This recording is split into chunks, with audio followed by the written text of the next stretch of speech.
राधे राधे, हरे कृष्णा। आप सभी का दिन शुभ और मंगलमय हो। ज्येष्ठ मास की है तपोमय यात्रा अब अपने अंतिम पड़ाव पर पहुंच रही है, जहां शोर नहीं, शब्द नहीं, केवल मौन की भाषा बोलती है आत्मा। संसार को देखना सरल है, किंतु स्वयं को देखना वही तो सच्चा साधक बनता है। आज का दिन आत्मचिंतन का है, जहाँ भारी संसार फीका लगने लगता है और भीतर का दीपक स्वयं जल उठता है। ऐसे पावन क्षण में हम नमन करते हैं, हे माधव, हे प्रभाकर, हमें अंतर्मुखी बनने का वर दो, जहाँ हम अपनी कमियों को स्वीकार करें, अपने भीतर की रोशनी को पहचानें और आपके मार्ग पर निःशब्द चलते जाएं।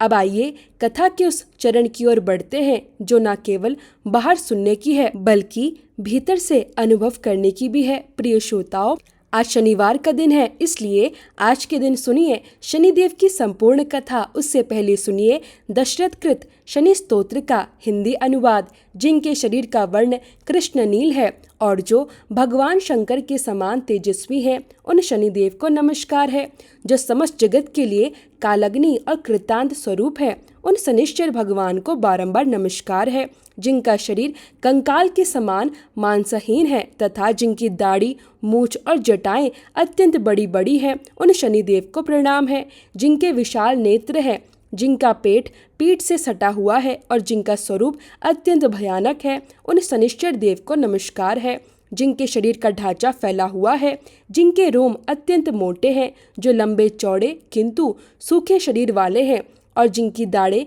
काल के समान भयंकर है। उन शनिदेव को बारंबार प्रणाम है। हे प्रभु, आपके नेत्र गहरी कोटरों के समान है, आपकी ओर देख पाना अत्यंत कठिन है। आप घोर, रौद्र, भीषण और विकराल स्वरूप वाले हैं, आपको नमस्कार है। हे वलीमुख, आप सब कुछ भक्षण करने वाले हैं, आपको नमस्कार है। हे सूर्य नंदन, हे भास्कर पुत्र, हे अभय प्रदान करने वाले देवता, आपको प्रणाम है। हे नीचे की ओर दृष्टि रखने वाले शनिदेव, आपको नमस्कार है। हे संवत्रक, आपको प्रणाम है। हे मंद गति से चलने वाले शनिश्चर, आपका प्रतीक तलवार के समान प्रखर है, आपको पुनः पुनः प्रणाम है। आपने तपस्या के प्रभाव से अपने देह को दग्ध कर लिया है, आप सदा योगाभ्यास में तत्पर रहते हैं, आप भूख से आतुर और कभी तृप्त न होने वाले हैं, आपको सदा सर्वदा नमस्कार है। हे ज्ञान नेत्र, आपको प्रणाम है। हे कश्यप नंदन, हे सूर्य पुत्र शनिदेव, आपको नमस्कार है। आप प्रसन्न होने पर राज्य प्रदान कर देते हैं और रुष्ट होने पर उसे तत्काल छीन भी लेते हैं। देवता, असुर, मनुष्य, सिद्ध, विद्याधर और नाग, ये सभी आपकी दृष्टि पड़ने पर समूल नष्ट हो जाते हैं। हे देव, मुझ पर प्रसन्न होइए, मैं वर प्राप्त करने के योग्य हूँ और आपकी शरण में आया हूँ। अब सुनिए शनिवार व्रत कथा। एक समय की बात है, सभी नवग्रह सूर्य, चंद्र, मंगल, बुध, बृहस्पति, शुक्र, शनि, राहु और केतु के बीच यह विवाद उत्पन्न हो गया कि इन सभी में सबसे बड़ा कौन है। सभी ग्रह आपस में वाद विवाद करने लगे, किंतु किसी भी प्रकार कोई निर्णय नहीं निकल पाया। अतः सभी ग्रह निर्णय कराने के लिए देवराज इंद्र के पास पहुंचे। सभी ग्रहों को अपने सामने उपस्थित देखकर इंद्रदेव भी कुछ घबरा गए। फिर उन्होंने इस विवाद का निर्णय करने में अपनी असमर्थता प्रकट की, लेकिन उन्होंने यह भी कहा कि इस समय पृथ्वी पर राजा विक्रमादित्य का राज्य है, जो अत्यंत न्यायप्रिय और धर्मनिष्ठ राजा है, इसलिए इस विवाद का उचित निर्णय वही कर सकते हैं। तब सभी ग्रह एक साथ राजा विक्रमादित्य के दरबार में पहुंचे और उन्हें अपना समस्त विवाद सुनाया, साथ ही उनसे इसका निर्णय करने का आग्रह भी किया। राजा विक्रमादित्य इस समस्या को सुनकर अत्यंत चिंतित हो गए, क्योंकि वे भली भांति जानते थे कि जिस ग्रह को भी छोटा बताया जाएगा वही क्रोधित हो उठेगा। तब राजा को एक उपाय सूझा। उन्होंने स्वर्ण, रजत, कांस्य, पीतल, शीशा, रागा, जस्ता, अभ्रक और लोहे से 9 सिंहासन बनवाए। इसके बाद उन सिंहासनों को इसी क्रम से एक पंक्ति में रखवा दिया। फिर सभी ग्रहों से विनम्रता पूर्वक निवेदन किया कि वे अपने अपने सिंहासन पर स्थान ग्रहण करें। राजा ने कहा कि जो ग्रह अंतिम सिंहासन पर बैठेगा वही सबसे छोटा माना जाएगा। राजा की इस व्यवस्था के अनुसार लोहा सिंहासन सबसे अंत में रखा गया। इस कारण शनिदेव को उसी सिंहासन पर बैठना पड़ा। फलस्वरूप वे सबसे छोटे ग्रह घोषित हुए। यह देखकर शनिदेव को अत्यंत क्रोध आ गया।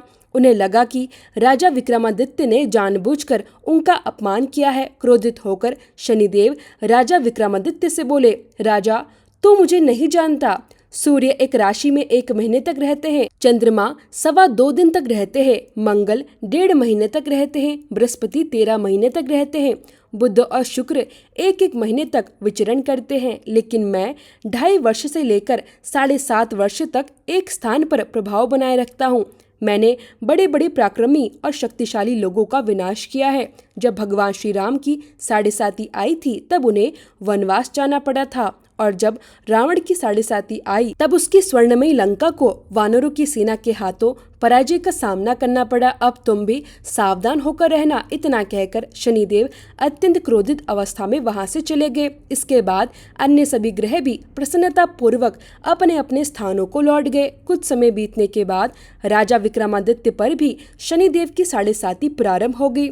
एक दिन शनिदेव घोड़ों के सौदागर का रूप धारण करके वहां आए। उनके पास अनेक सुंदर, तेजस्वी और उत्तम घोड़े थे। राजा को जब यह समाचार मिला तो उन्होंने अपने अश्वपाल को श्रेष्ठ घोड़े खरीदने की आज्ञा दी। अश्वपाल ने कई उत्तम घोड़े खरीद लिए, साथ ही एक सर्वश्रेष्ठ घोड़ा राजा की सवारी के लिए प्रस्तुत किया। जैसे ही राजा विक्रमादित्य उस घोड़े पर सवार हुए, वह घोड़ा अत्यंत तीव्र गति से दौड़ पड़ा। वह राजा को लेकर सीधे वन की ओर भागा। कुछ ही समय में वह घना और भयावह जंगल आ गया और फिर अचानक वह घोड़ा अंतर्ध्यान हो गया। अब राजा अकेले जंगल में रह गए। भूख और प्यास से व्याकुल होकर वे इधर उधर भटकने लगे। तभी उन्हें एक ग्वाला दिखाई दिया। उस ग्वाले ने उन्हें पानी पिलाया। राजा उसकी सेवा से अत्यंत प्रसन्न हुए। प्रसन्न होकर उन्होंने उसे अपनी अंगूठी भेंट स्वरूप दे दी। इसके बाद राजा वहां से अपने नगर की ओर चल पड़े। मार्ग में वे एक नगर में पहुंचे। वहां उन्होंने अपना परिचय उज्जैन निवासी विका के रूप में बताया। फिर वे एक सेठ की दुकान पर जाकर ठहर गए।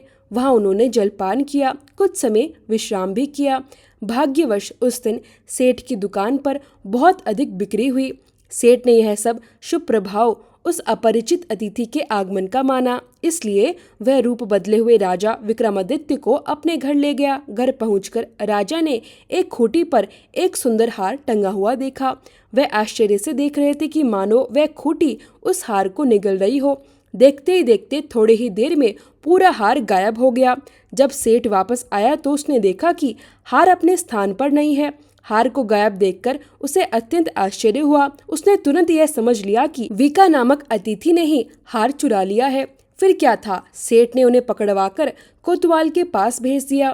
फिर उस नगर के राजा ने भी राजा विक्रमादित्य को चोर समझ लिया। क्रोध में आकर उसने उनके हाथ पैर कटवा दिए और नगर के बाहर फिकवा दिया।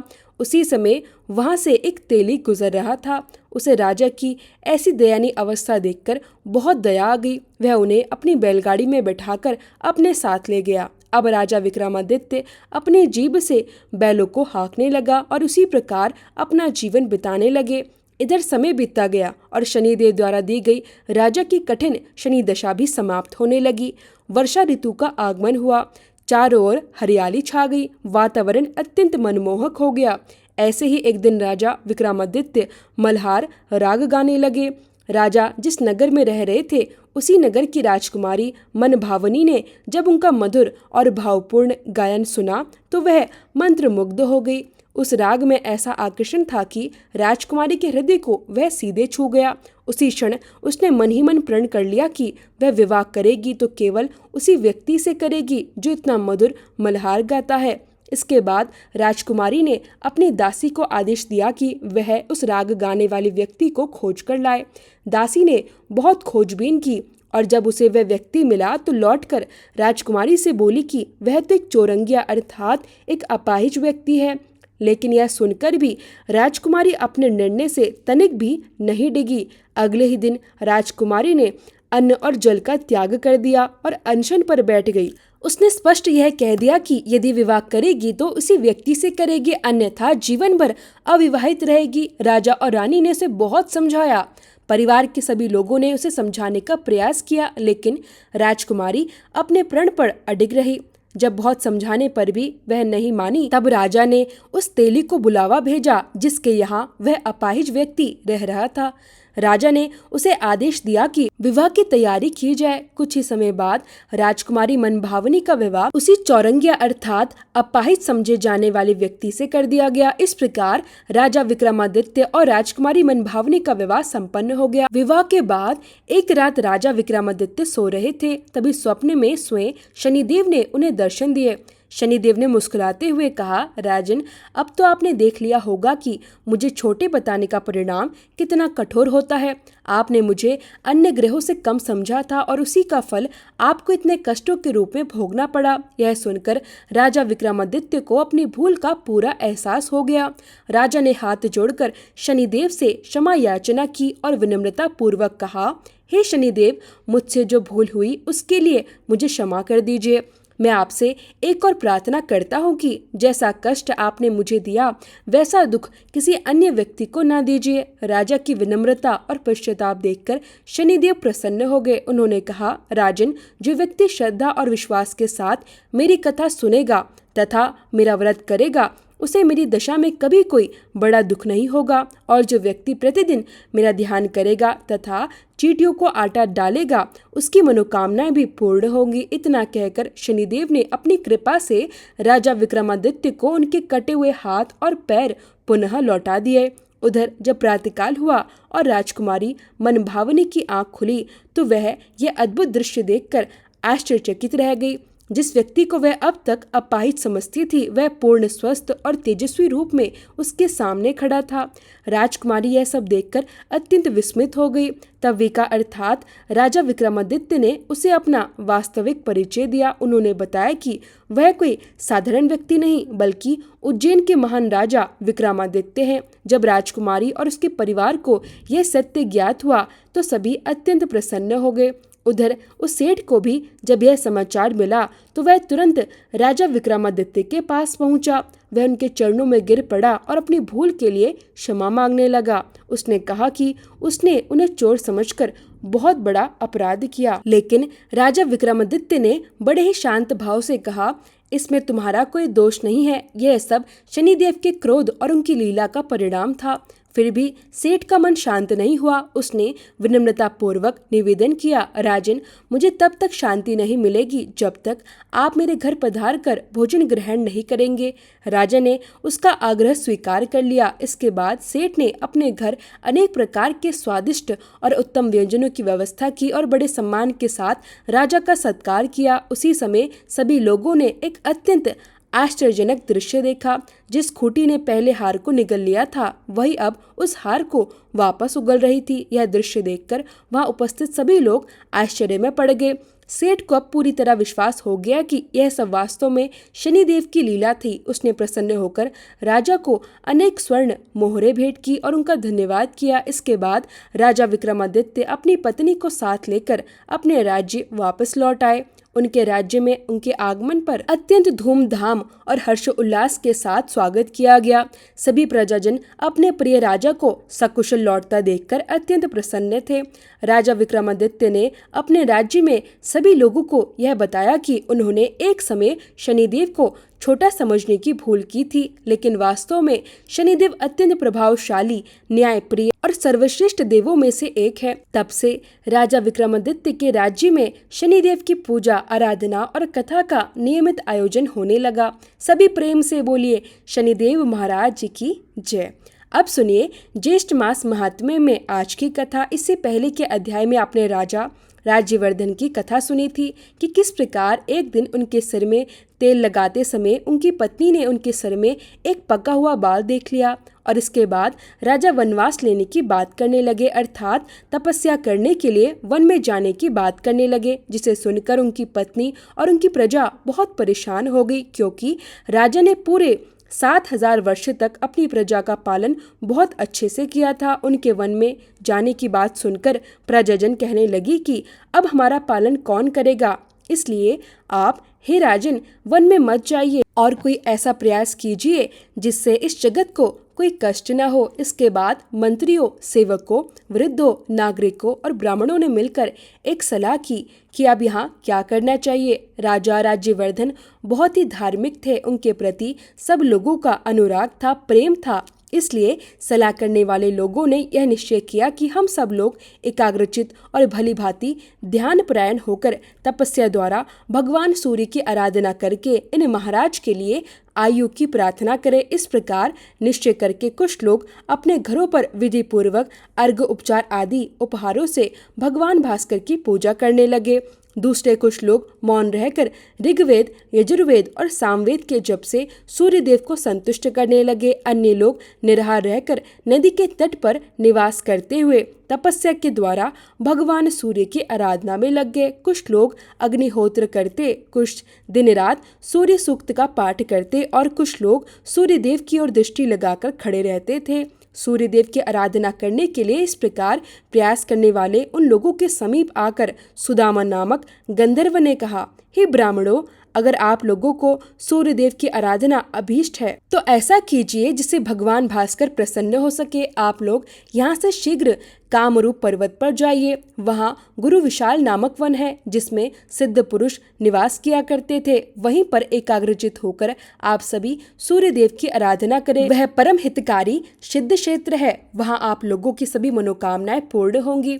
सुदामा की यह बात सुनकर वे सभी ब्राह्मण फिर गुरु विशाल वन में चले गए। वहाँ उन्होंने सूर्य देव का पवित्र और सुंदर मंदिर देखा। उस स्थान पर ब्राह्मण आदि तीनों वर्णों के लोग मितधारी और एकाग्रचित होकर पुष्प, चंदन, धूप, गंध, जप, होम, अन्न और दीप आदि के द्वारा भगवान सूर्य की पूजा और स्तुति करने लगे। ब्राह्मण बोले, देवता, दानव, यक्ष, ग्रह और नक्षत्रों में जो भी सबसे अधिक तेजस्वी है उन भगवान सूर्य की हम शरण लेते हैं।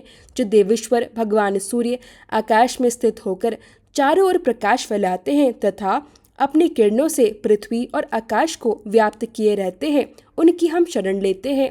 आदित्य, भास्कर, भानु, सविता, दिवाकर, पूषा, अरेमा, स्वर भानु तथा दीप्तदीति, यह जिनके नाम है, जो चारों युगों का अंत करने वाले काल अग्नि स्वरूप है, जिनकी ओर देखना भी कठिन है, जिनकी प्रलय के अंत में भी गति है, जो यज्ञेश्वर, अनंत, रक्त, पीत, सिद्ध और असित है, ऋषियों के अग्निहोत्रों तथा यज्ञों के देवताओं में जिनकी स्थिति है, जो अक्षर, परम गुहा तथा मोक्ष के उत्तम द्वार है, जिनके उदय अस्तमन रूप रथ में छंदों के अश्व जुड़े हुए हैं और जो उस रथ पर बैठकर मेरुगुरु की परिक्रमा करते हुए आकाश में विचरण करते हैं।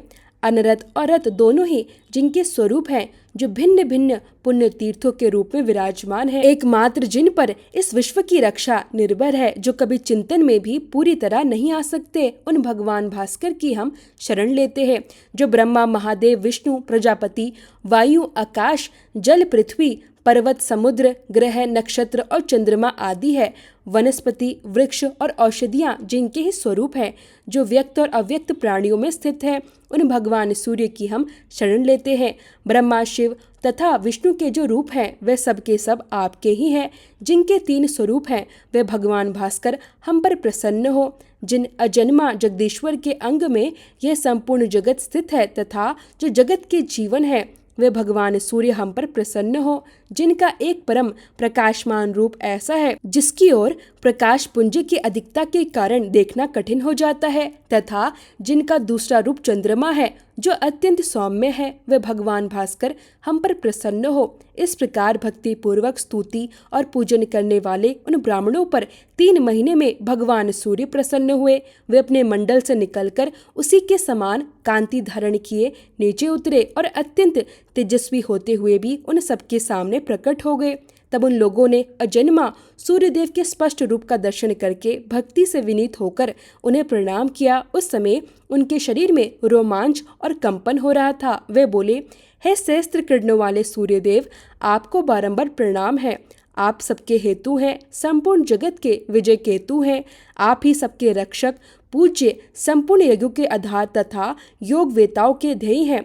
आप हम पर प्रसन्न हो। सुमंत मुनि कहते हैं, हे राजन, तब भगवान सूर्य ने प्रसन्न होकर सब लोगों से कहा, हे ब्राह्मणों, आपको जिस वस्तु की इच्छा हो वह मुझसे मांग लीजिए। यह सुनकर ब्राह्मण आदि वर्णों के लोगों ने उन्हें प्रणाम करके कहा, अंधकार का नाश करने वाले भगवान सूर्य देव, यदि आप हमारी भक्ति से प्रसन्न हैं तो हमारे राजा राज्यवर्धन, निरोग, शत्रु विजयी, सुंदर केशव से युक्त तथा स्थिर यौवन वाले होकर 10,000 वर्षों तक जीवित रहे। तब तथास्तु कहकर भगवान सूर्य अंतर्ध्यान हो गए। वे सब लोग प्रसन्न होकर महाराज राज्यवर्धन के पास लौट आए और सूर्यदेव से मिले वरदान की सारी बातें विस्तार से सुनाई। यह सुनकर रानी माननी अत्यंत प्रसन्न हुई, परंतु राजा कुछ देर तक चिंतित हो गए और मौन रहे। माननी का हृदय प्रसन्नता से भर गया। वह बोली, महाराज, बड़े भाग्य से आपकी आयु बड़ी है, आपका अभ्युदय हो, फिर भी आप प्रसन्न क्यों नहीं है? 10,000 वर्षों तक आप निरोग रहेंगे, आपकी जवानी स्थिर रहेगी, फिर भी आपको खुशी क्यों नहीं होती? रानी की बात सुनकर राजा बोले, कल्याणी, मेरा अभ्युदय कैसा हुआ? तुम मेरा अभिनंदन क्यों करती हो? जब हजार हजार दुख प्राप्त हो रहे हैं उस समय किसी को बधाई देना क्या उचित माना जाता है? जब मैं अकेला ही 10,000 वर्षों तक जीवित रहूंगा और तुम मेरे साथ नहीं रहोगी तो क्या यह सुख होगा? क्या तुम्हारे मरने पर मुझे बिल्कुल दुख नहीं होगा? मेरे पुत्र, पौत्र, प्रपौत्र, इष्ट, बंधु, मित्र, सेवक, ये सब मेरे सामने ही मरते जाएंगे। उस समय मुझे महान दुख का सामना करना पड़ेगा। मैं भोग भोगते हुए अकेला जीवित रहूंगा। क्या यह अभ्युदय है? जिन लोगों ने अत्यंत दुर्बल होकर शरीर की नाड़ियां सुखा सुखाकर मेरे लिए इतना कठिन तप किया, वे सभी चले जाएंगे और मैं भोग भोगते हुए जीवित रहूंगा। ऐसी दशा में क्या मैं धिक्कार के लायक नहीं हूँ? सुंदरी, इस प्रकार मुझ पर यह आपत्ति आ गई, मेरा अभ्युदय नहीं हुआ है। क्या तुम इस बात को नहीं समझती? फिर भला तुम क्यों मेरा अभिनंदन कर रही हो? राजा की बात सुनकर माननी बोली, महाराज, आप जो कहते हैं वो सब ठीक है। मैंने तथा पूर्व वासियों ने आपके प्रेमवश इस दोष की ओर तो देखा नहीं। नर नाथ ऐसी अवस्था में क्या करना चाहिए ये आप ही सोचे, क्योंकि भगवान सूर्य ने प्रसन्न होकर जो कुछ कहा है वह झूठ तो हो नहीं सकता। तब राजा ने कहा, देवी, पूर्ववासियों और सेवकों ने प्रेमवश मेरे साथ जो उपकार किया है उसका बदला चुकाए बिना मैं किस प्रकार भोग भोगूंगा? अगर भगवान सूर्य की ऐसी कृपा हो कि सभी प्रजा, मृत्य वर्ग, तुम अपने पुत्र, पौत्र, प्रपौत्र और मित्र भी मेरे साथ ही इतने लंबे समय तक जीवित रह सकते तो मैं राज सिंहासन पर बैठकर प्रसन्नता पूर्वक सभी भोगों का उपभोग कर सकूंगा। अगर वे ऐसी कृपा नहीं करेंगे तो मैं उसी काम रूप पर्वत पर निराहार रहकर तब तक तपस्या करूंगा जब तक कि इस जीवन का अंत न हो जाए। राजा के इस प्रकार कहने पर रानी माननी ने कहा, महाराज, ऐसा ही हो। फिर वह भी महाराज के साथ कामरूप पर्वत पर चलेगी। वहां पहुंचकर राजा ने अपनी पत्नी के साथ सूर्य मंदिर में जाकर सेवापरायण होकर भगवान भास्कर की आराधना आरंभ कर दी। दोनों दंपति उपवास करते करते दुर्बल हो गए। सर्दी, गर्मी और वायु का कष्ट सहते हुए दोनों ने घोर तपस्या की। सूर्यदेव की पूजा और कठिन तपस्या करते करते जब 1 वर्ष से अधिक समय बीत गया तब कहीं भगवान भास्कर प्रसन्न हुए। उन्होंने राजा को, समस्त सेवक को, पूर्ववासियों और पुत्रों आदि के लिए इच्छा अनुसार वरदान दे दिया। वरदान पाकर राजा अपने नगर को लौट आए और धर्म पूर्वक प्रजा का पालन करते हुए बड़ी प्रसन्नता के साथ राज्य करने लगे। धर्म के राजा ने बहुत से फिर यज्ञ करवाए और दिन रात खुले हाथों से दान किया। वे अपने पुत्र, पौत्र और भृत्य आदि के साथ यौवन को स्थिर रखते हुए 10,000 वर्षों तक जीवित रहे। उनका यह चरित्र देखकर भृगुवंशी प्रमति ने विस्मित होकर यह गाथा गाई कि अहो, भगवान सूर्य के भजन की कैसी शक्ति है जिससे राजा राज्यवर्धन अपने तथा स्वजनों के लिए आयुर्धन बन गए। जो मनुष्य ब्राह्मणों के मुख से भगवान सूर्य के इस उत्तम महात्म्य का श्रवण तथा पाठ करता है वह 7 रात के किए हुए सभी पापों से मुक्त हो जाता है। मुनि कहने लगे, राजन, सूर्यदेव के जिस मंदिर में इस समूचे महात्म्य का पाठ किया जाता है वहाँ भगवान सूर्य अपना सानिध्य कभी नहीं छोड़ते। इसलिए अगर तुम्हें महान पुण्य की प्राप्ति अभीष्ट हो तो सूर्यदेव के उस उत्तम महात्म्य को मन ही मन धारण और जप करते रहना। जो सोने के सींग और अत्यंत सुंदर शरीर वाली दूध देने वाली गाय का दान करता है और जो अपने मन को संयम में रखकर 3 दिनों तक इस महात्म्य को सुनता है उन दोनों को समान ही पुण्य फल की प्राप्ति होती है। ऐसा कहकर सुमंत मुनि वहां से चले गए। राधे राधे। आज के अध्याय में बस इतना ही। अगली कथा मार्कंडेय मुनि सुनाएंगे जिसका वृत्तांत भक्तजनों आप सभी अगले अध्याय में सुनिएगा।